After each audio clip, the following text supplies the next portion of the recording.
Amém. A paz do Senhor Jesus. Amém. Podem tomar seus assentos. Que bom nós estarmos aqui mais essa noite, mais essa oportunidade de ouvir algo que o Senhor tem preparado com certeza para cada um de nós. E tenho mais certeza ainda que preparou para mim. Amém? Amém. O Bruno não está mais ali, mas ele deixou marcado, né? Eu queria que você colocasse aquela primeira imagem.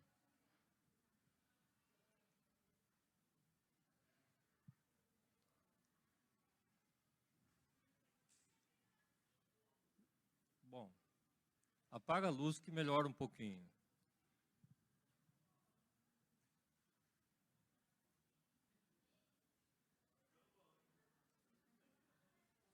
Não, ao contrário, né? Apagar a luz daqui. Aí.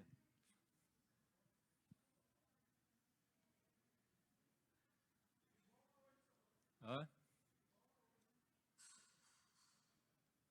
Piorou a minha situação agora, tá vendo? Hoje eu pisei na bola. Hoje é aniversário da minha esposa, né? Fazem 43 anos de casado, mas hoje foi o aniversário dela mesmo, né? E aí ela estava sozinha em casa, ela pensou que eu ia ter a delicadeza de ir lá almoçar com ela. Aí ela preparou esse churrasquinho aí só para mim e ela. Só que eu não fui, né? E nem comprei um vasinho de flor para ela.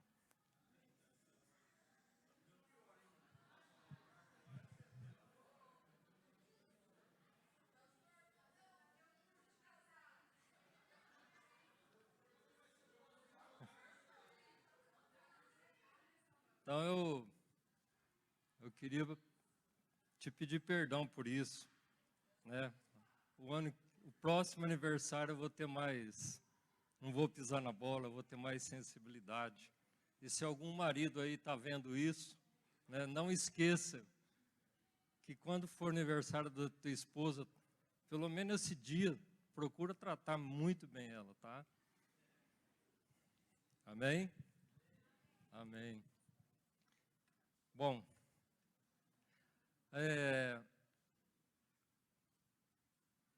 a nossa vida ela é muito cheia de momentos bons, ruins, né? E as coisas mudam muito de repente, não são? As coisas estão de uma maneira assim, tudo bem, de repente está tudo mal, né? E às vezes nesse tudo mal, nessa mudança de situação, nosso coração começa às vezes a perguntar para Deus, né? Mas por quê? E essa semana que passou, né, a quarta-feira passada, aconteceu algo lá na minha casa que mudou tudo de repente. Eu queria mostrar para você, né? E isso daí não tem nada a ver assim com a pregação, mas é um exemplo. É um exemplo para você e para mim, né, que as coisas mudam de repente, né? Então, pode passar o primeiro e o segundo vídeo.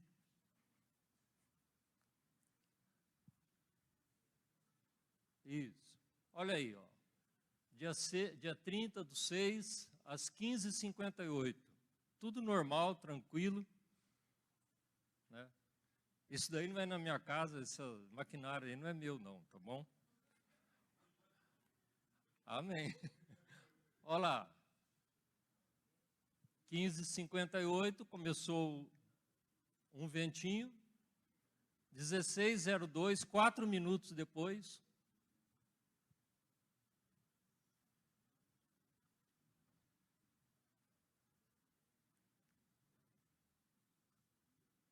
1602.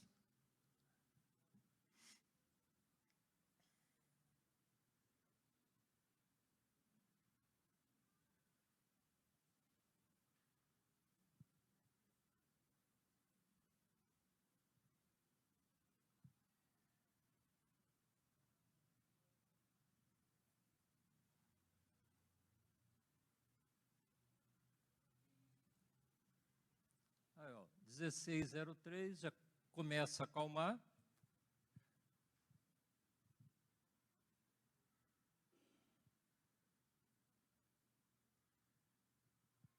Né?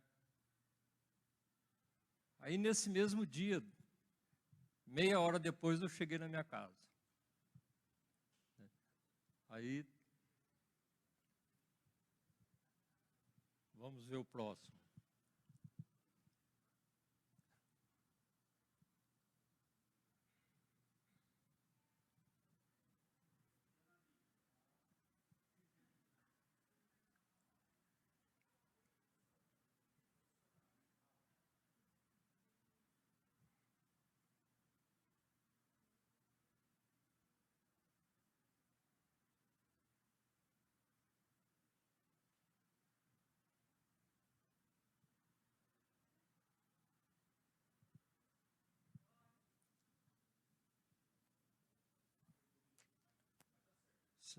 Amém.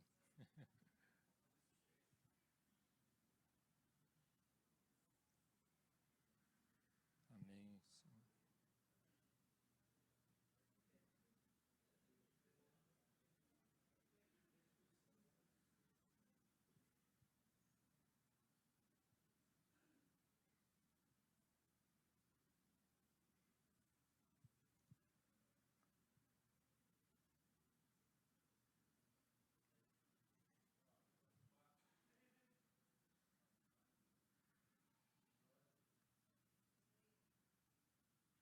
Árvore caída.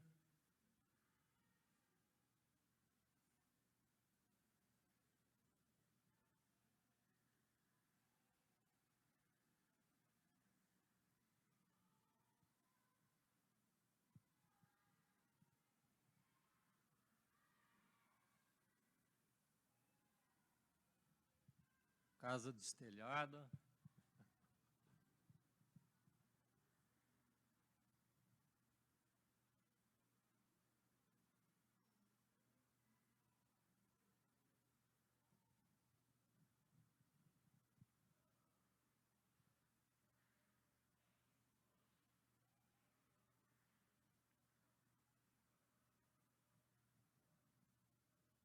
A represa transbordando, um rio saindo dela lá. Árvores caídas.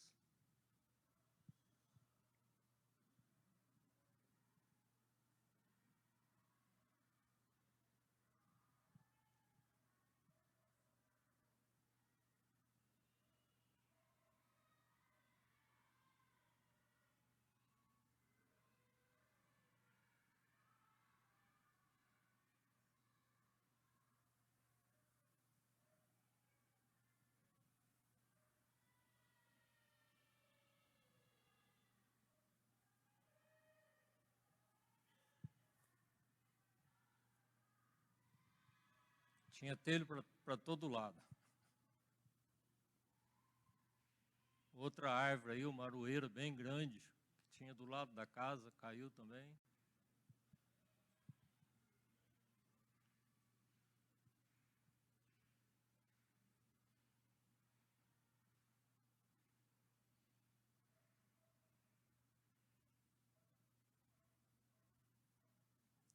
Tá bom.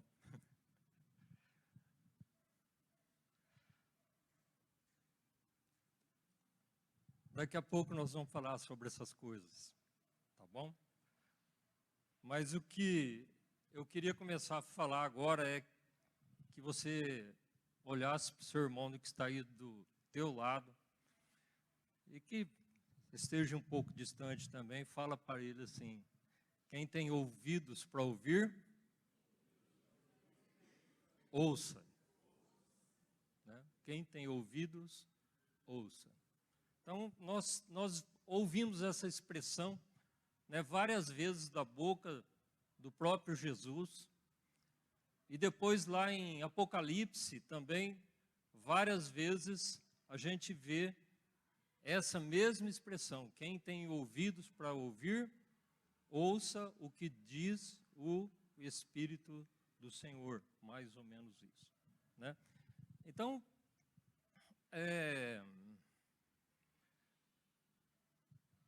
a gente vê lá, por exemplo, em Mateus 11:15, Mateus 13:9, Mateus 13:42, Marcos 4:9, Lucas 14:35, Apocalipse, em 6 ocasiões, a palavra do Senhor diz assim: quem tem ouvidos para ouvir, ouça.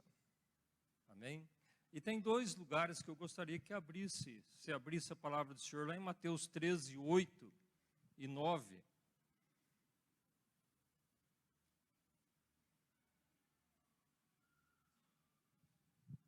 Quando Jesus está falando da semente, né, que caiu em terreno pedregoso, vários tipos de terreno, e aí, no fim, outro, enfim, caiu em boa terra e deu fruto a 100, a 60 e a 30 por 1.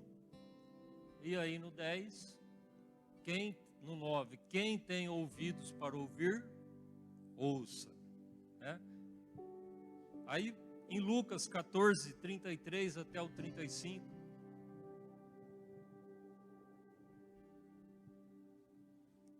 assim, pois, todo aquele que dentre vós não renuncia a tudo quanto tem, não pode ser meu discípulo.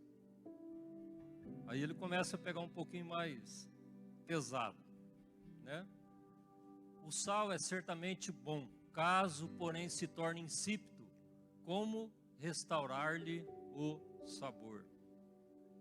E nem presta para a terra, nem mesmo para um monturo.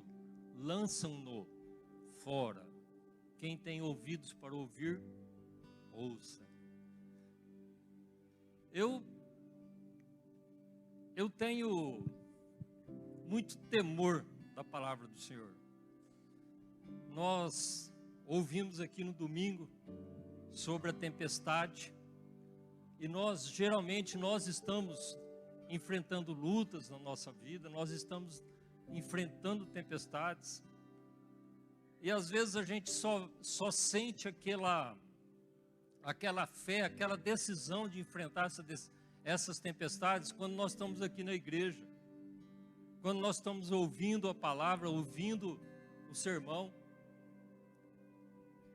E aí parece que tudo que você vai fazer daqui para frente, você vai usar aquela palavra, né? Tudo, daqui para frente, todas as minhas tempestades, eu não vou acordar Jesus, não. Eu já aprendi que ele não precisa acordar ele. Ele está à disposição, ele está à nossa disposição.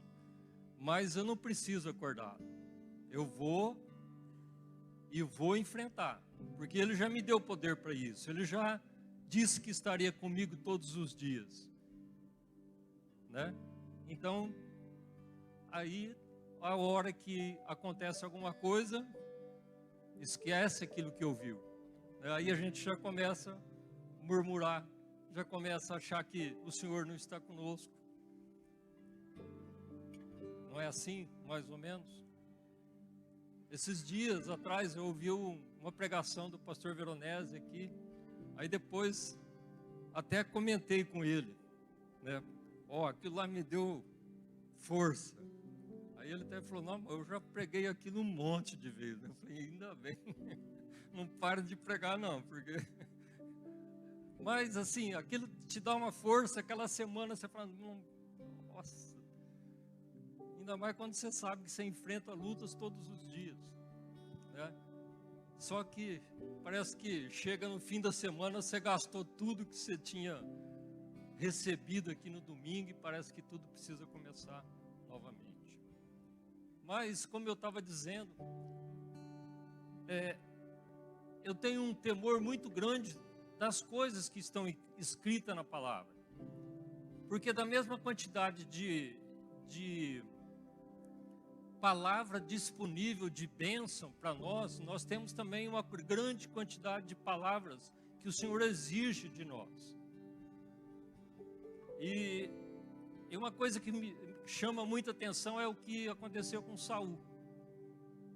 Eu queria que você abrisse a palavra do Senhor, está lá em 1 Samuel 15.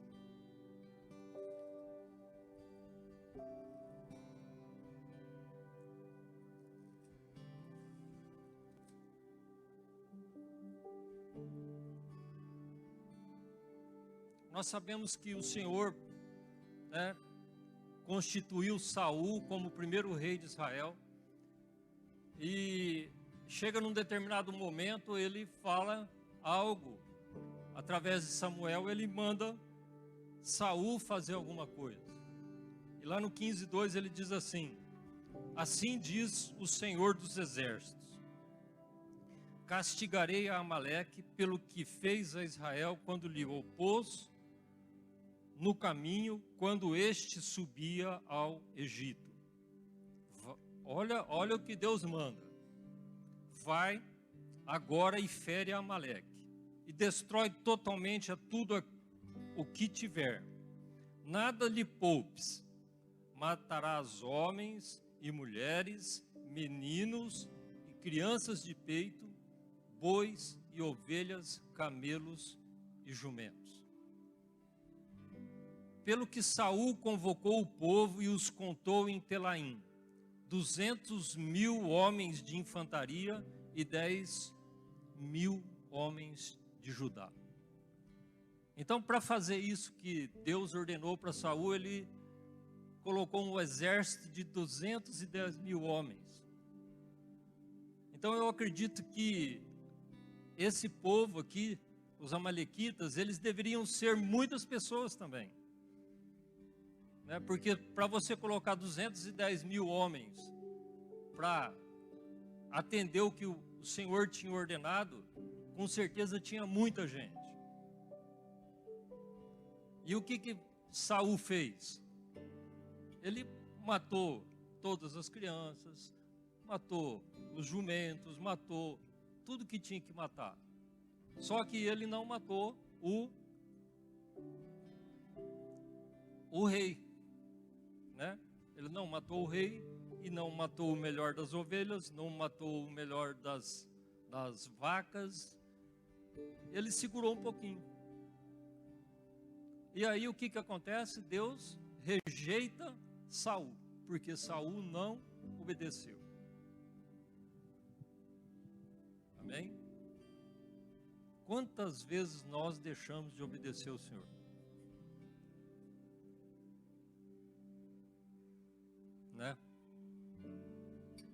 Muitas vezes eu não entendo mesmo, Deus. Porque se a gente for olhar isso, olha o tamanho da misericórdia que Ele tem por nós. Pelo menos quantas vezes eu já fiz algo que não agradou o Senhor.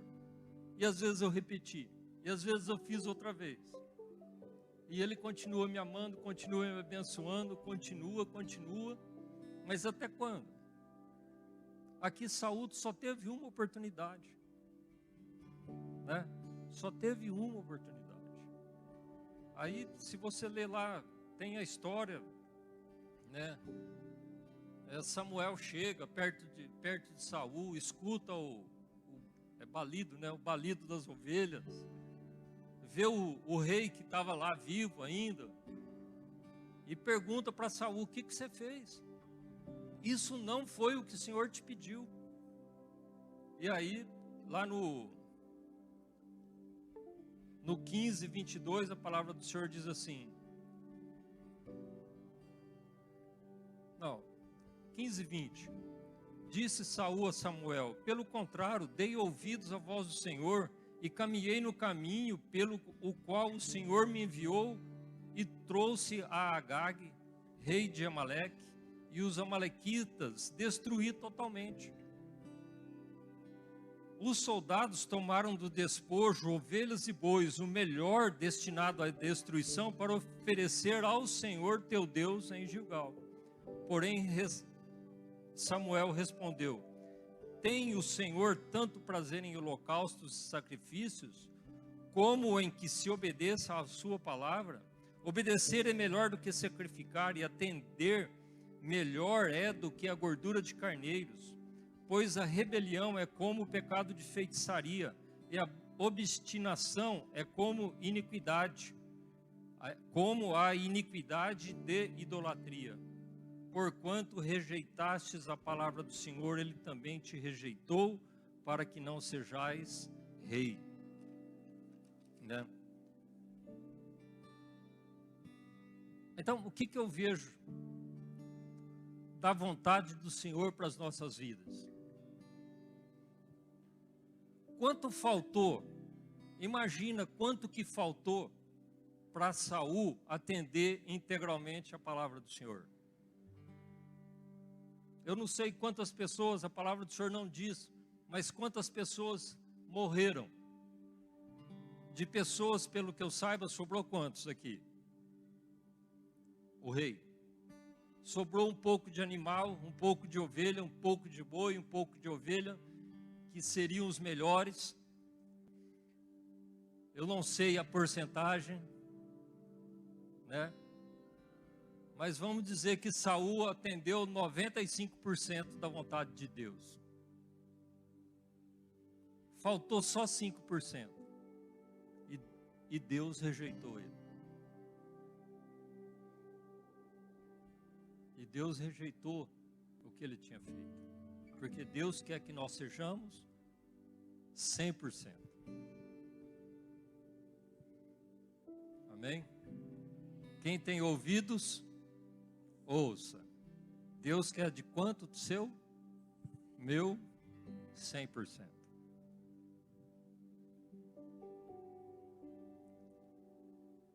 Então,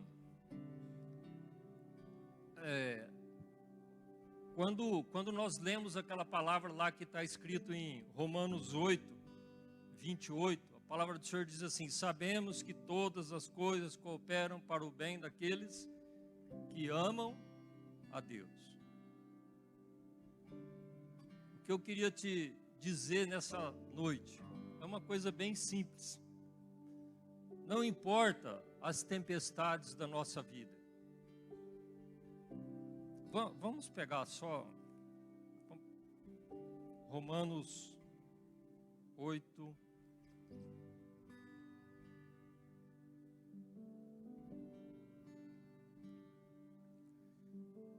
Oito, 28. Sabemos que todas as coisas concorrem para o bem daqueles que amam a Deus, daqueles que são chamados segundo o seu propósito. Então, todas as coisas, mesmo as tempestades, mesmo aqueles momentos que a gente acha que o Senhor nos abandonou, aquilo ali com certeza vai estar, cooperando, vai estar criando um alicerce na sua vida para que aquilo coopere para que seja uma bênção na tua vida. E nós precisamos, no nosso coração, entender e aceitar isso. Porque senão nós não vamos estar 100% com a palavra do Senhor. Porque a cada momento da nossa vida que as coisas saem do curso daquilo que nós esperamos, daquilo que nós queríamos, a gente já tende no nosso coração a duvidar da palavra do Senhor. Achar que o Senhor nos esqueceu, a reclamar. Quando você viu José reclamando na história de José? Quantas vezes você viu ele reclamando?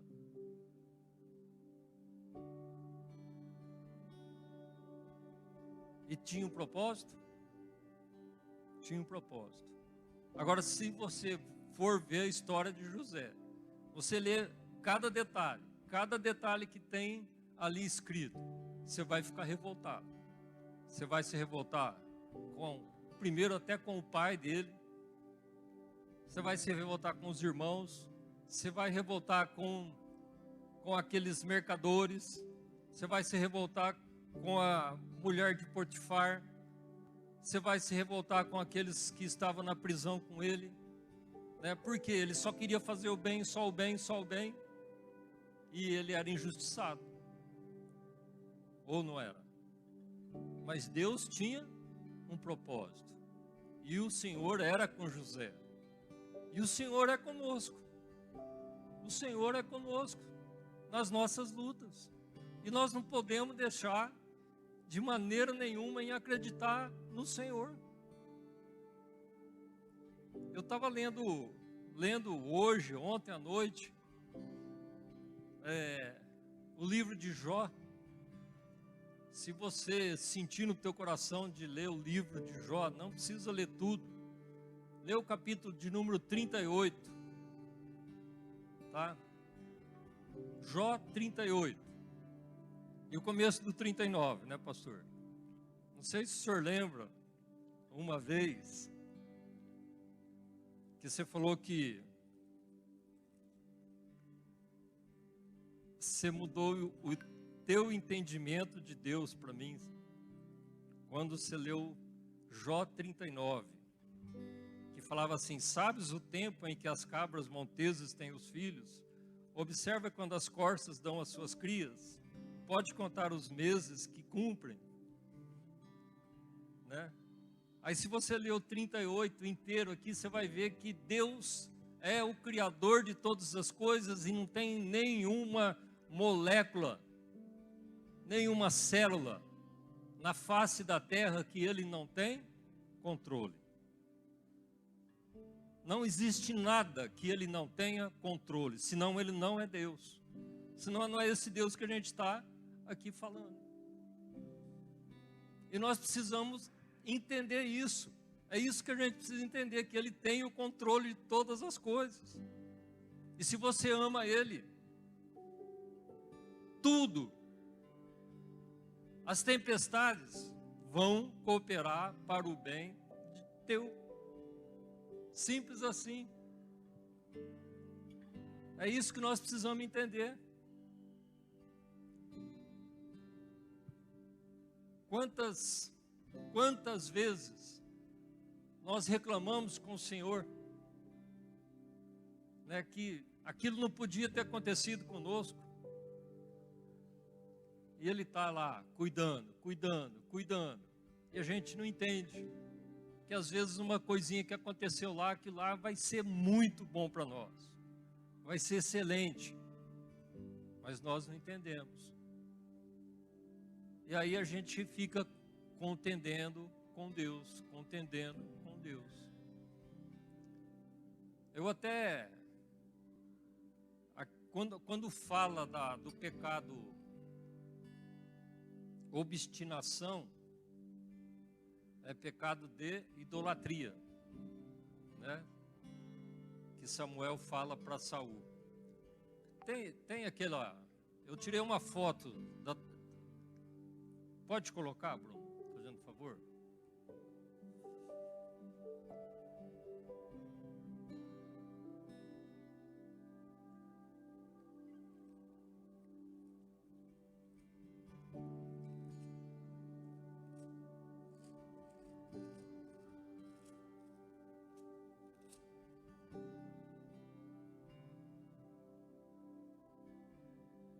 Na minha tradução, tá assim, ó.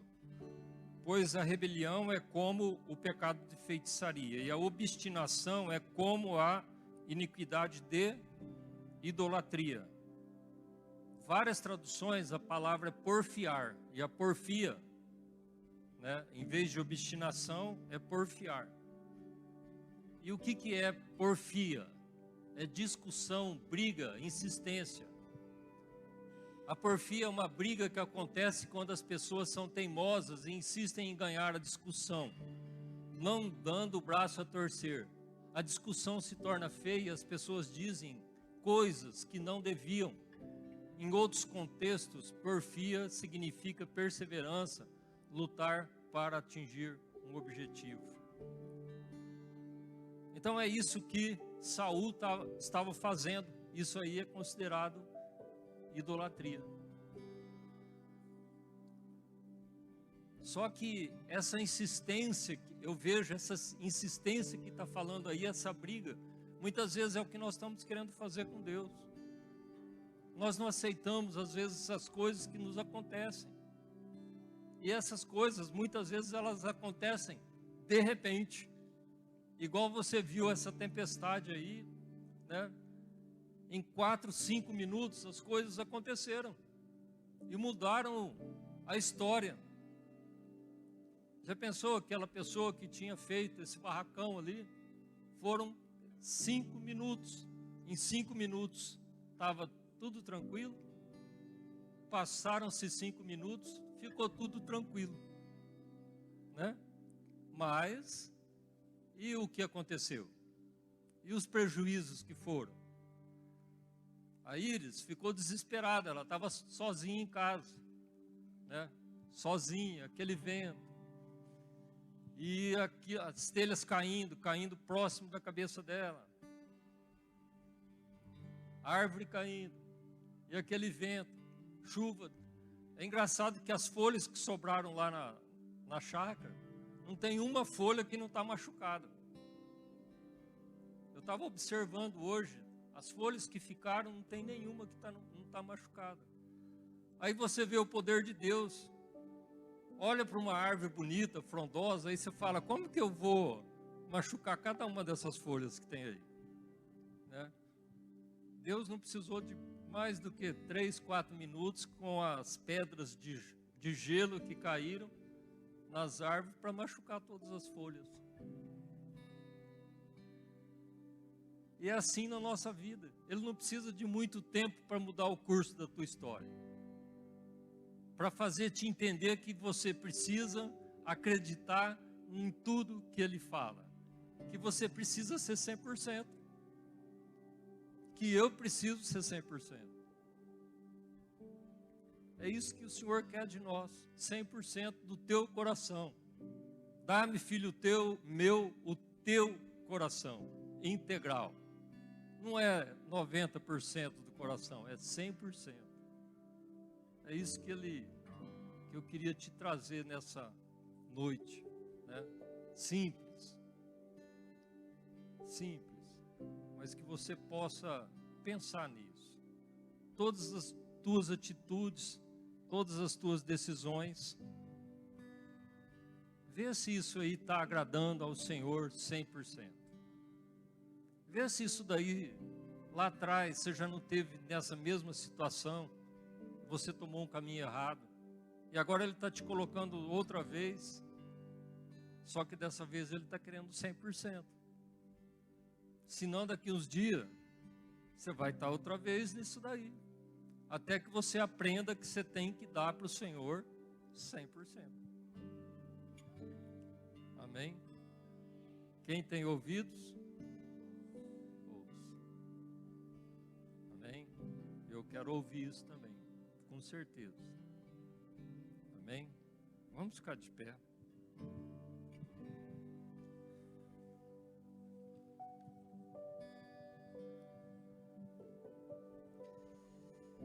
Senhor Deus, Pai Todo-Poderoso, nós queremos te agradecer, Senhor, por mais esses momentos que estamos aqui na Tua presença.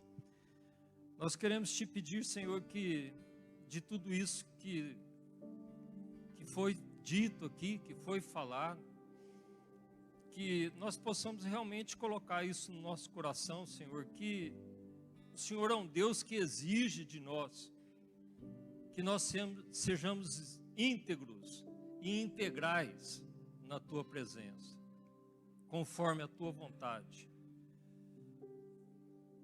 E que o Senhor possa estar sondando o nosso coração, que o Teu Espírito Santo possa, né, nos mostrar cada detalhe da nossa vida que não está sendo 100% para Ti. E que nós possamos tomar essas decisões e que o nosso caminhar seja na direção de sermos totalmente Seu, né? Que nós possamos fazer totalmente a Tua vontade, independente das circunstâncias.